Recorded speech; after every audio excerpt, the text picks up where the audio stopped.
আপনারা কিন্তু দেখে থাকেন যে কীভাবে ভাজবো।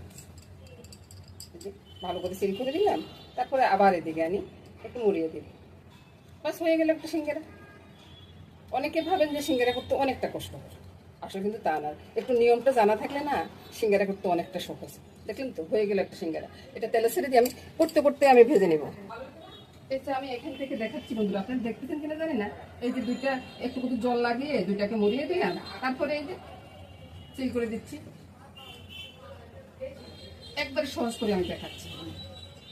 আমি কিন্তু সহজ জিনিসটাই আপনাদেরকে দেখাই, কোনো কঠিন কোনো কাজে আমি দেখাই না, কারণ কঠিন জীবনে অনেক কাজ করে আসছি। এখন আমি সহজ কাজ করতে অভ্যস্ত। বাস দুইটা হয়ে গেল, আর বাকিগুলো হওয়ার পরে দেখাচ্ছি। এখন বন্ধুরা আমি অনেকটা সহজ করে দিচ্ছি।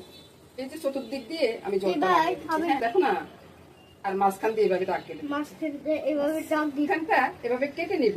আর আমার পরে কোনো জল লাগবে না। কেটে নিবে। হ্যাঁ, এইভাবে কেটে নিব। আর এভাবে ভেজিটেবল দিবে। হ্যাঁ, ভেজিটেবলটা দিয়ে তারপরে এভাবে করে সাথে করতে হবে।